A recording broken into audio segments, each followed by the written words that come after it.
नमस्कार, तहलका डिजिटल देख रहे हैं आप और मैं हूं आपके साथ नैना। चलिए रुक करते हैं बड़ी खबरों का। आपको बता दें कि जून के महीने में बैंक से जुड़ा अगर आपको कोई काम है तो ये खबर आपके लिए बेहद खास है।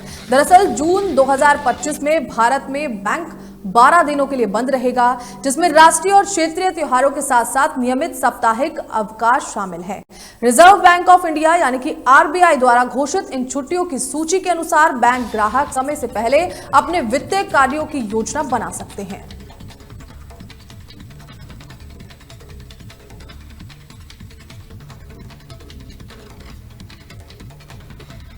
देश भर में कोरोना के मामले तेजी से बढ़ रहे हैं। बीते एक सप्ताह में पूरे देश में 2000 से ज्यादा एक्टिव मामले सामने आ चुके हैं। इस बीच दिल्ली में कोरोना के नए वेरिएंट से पहली मौत का मामला सामने आया है। यहां 60 साल की महिला ने दम तोड़ दिया है।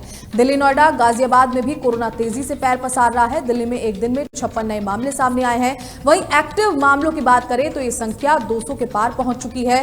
देश में कोरोना से जान गंवाने वालों का आंकड़ा 15 हो गया है।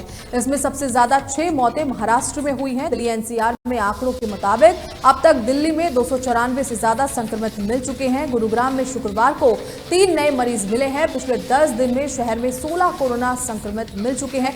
राजधानी दिल्ली में कोरोना संक्रमण को लेकर मुख्यमंत्री रेखा गुप्ता ने बीते दिन बताया कि दिल्ली में कोविड के 19 मरीज अस्पताल में भर्ती हैं।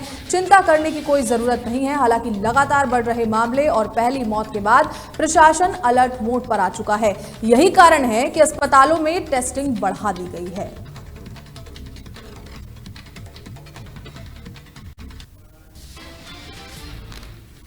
सोशल मीडिया पर एक बेहद चौंकाने वाला वीडियो वायरल हो रहा है, जिसमें थाईलैंड के एक मशहूर एनिमल पार्क में एक बाघ भारतीय टूरिस्ट पर हमला करते हुए नजर आता है।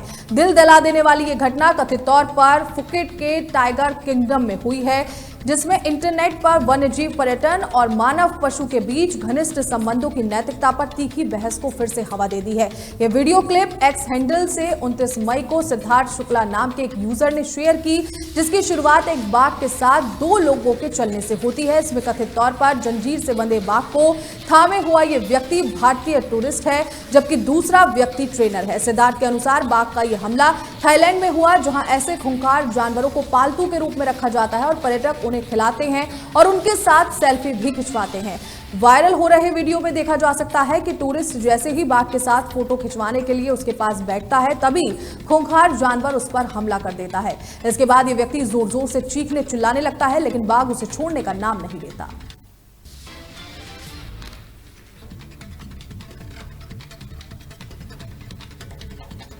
केरल में मानसून की दस्तक के बाद बारिश का दौर शुरू हो चुका है। इसके साथ ही मानसून नॉर्थ ईस्ट के राज्यों में भी पहुंच चुका है। यही कारण है कि असम, मेघालय, मिजोरम, सिक्किम में पिछले 3 दिनों से लगातार भारी बारिश हो रही है। पिछले 24 घंटों के दौरान कई जगह पर लैंडस्लाइड और बाढ़ जैसे हालात दिखने को मिल रहे हैं। लगातार हो रही बारिश के कारण अब तक 19 लोगों की मौत हो चुकी है। बाढ़ से 12,000 से ज्यादा लोग प्रभावित हुए हैं। मिजोरम, असम, मणिपुर, त्रिपुरा और अरुणाचल प्रदेश बाढ़ से पूरी तरह से प्रभावित हुआ है। यहाँ कई इलाकों की सड़कें बह गई हैं और घर तबाह हो चुके हैं। लगातार हो रही बारिश के कारण हजारों लोग बेघर हो चुके हैं, जबकि कई स्थानों पर बचाव अभियान चल रहा है। मौसम विभाग ने आने वाले दिनों में और अधिक बारिश की चेतावनी देते हुए कई पूर्वोत्तर राज्यों के लिए रेड अलर्ट जारी किया है। मौसम विभाग की माने तो आने वाले कई दिनों तक बारिश से राहत मिलने की संभावना बेहद कम है। अगले 7 दिनों के दौरान असम, मेघालय, अरुणाचल प्रदेश, नागालैंड, मणिपुर, मिजोरम और त्रिपुरा में भारी बारिश का अनुमान है। त्रिपुरा में मौसम विभाग ने राज्य में अगले 24 घंटों में भारी से बहुत भारी बारिश 50 से 60 किलोमीटर प्रति घंटे की रफ्तार से हवा चलने का अनुमान व्यक्त किया है।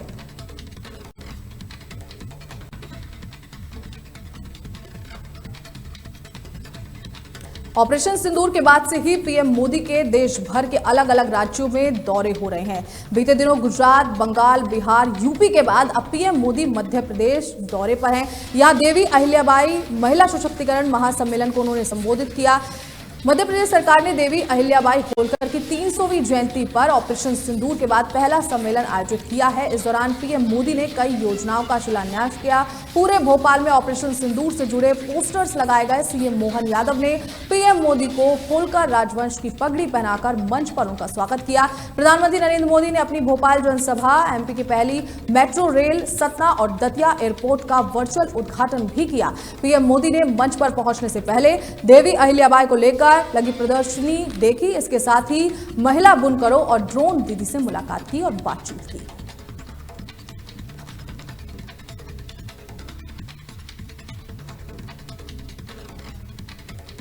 कांग्रेस सांसद प्रमोद तिवारी ने लोकसभा में विपक्ष के नेता राहुल गांधी को एक साहसी नेता बताया। उन्होंने कहा, मैं साफ तौर पर पूरे विश्वास के साथ कहना चाहता हूं कि राहुल गांधी ने खासकर कन्याकुमारी से कश्मीर तक अपनी भारत जोड़ो यात्रा के बाद खुद को एक बहादुर, दृढ़ और साहसी नेता के रूप में स्थापित किया है। उन्होंने आगे कहा, उनके पास ताकत, पावर और इच्छा शक्ति है। जिस दिन वो इस देश का नेतृत्व करेंगे उस दिन पीओके आजाद हो जाएगा और भारत का हिस्सा बन जाएगा। मुझे पूरा विश्वास है कि ऐसा जरूर होगा।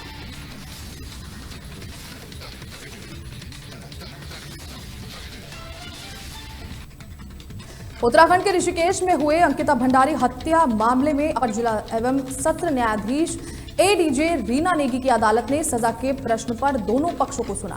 बीते 19 मई को एडीजे कोर्ट ने इस मामले की सुनवाई पूरी करते हुए फैसले के लिए 30 मई की तिथि निर्धारित की थी।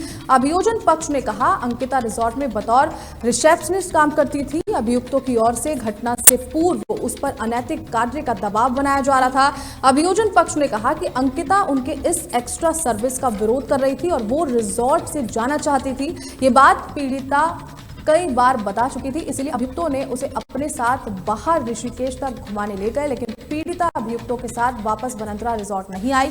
6 दिन बाद चीला नहर से उसका शव बरामद हुआ। अदालत ने कहा कि अभियुक्तों ने पीड़िता की हत्या जानबूझकर की है। सभी तथ्यों और परिस्थितियों को देखते हुए तीनों को दोषी करार दिया गया है। जैसे ही न्यायालय ने अंकिता के हत्यारों को आजीवन कारावास की सजा सुनाई, मां की पथराई आंखों से दर्द का दरिया बह निकला। अंकिता की मां सोनी देवी बोली, तीनों हत्यारों को फांसी की सजा होनी चाहिए थी। इसके लिए हम हाईकोर्ट जाएंगे। दोपहर करीब 2:45 बजे अंकिता के पिता वीरेंद्र सिंह और मां सोनी देवी न्यायालय से बाहर आए। यहां मीडिया से बात करते हुए सोनी देवी ने स्पष्ट शब्दों में कहा कि हत्यारों को मिली सजा से संतुष्ट तो हम नहीं हैं, पर मेरी बेटी की आत्मा को थोड़ी शांति जरूर मिली होगी। मेरे जीते जी इनको फांसी हो जाती तो सबसे अच्छा होता। जिस तरह से इन्होंने मेरी बेटी के साथ इतना बुरा किया और हमारी जिंदगी को नर्क बना दिया, एक मां ही समझ सकती है अपनी बेटी को खोने का दर्द। अब तो ये लड़ाई और भी ज्यादा बड़ी हो गई है। इन्हें ऐसी सजा मिले ताकि कभी भी किसी भी बेटी के साथ गलत करने से पहले लोग 10 बार सोचे। उत्तराखंड की जनता और मीडिया का आभार जताते हुए सोनी देवी लड़खड़ाकर सड़क पर ही बैठ गई और फूट फूट कर रोने लगी। बिलखते हुए उन्होंने कहा, हत्यारों को फांसी होनी चाहिए थी।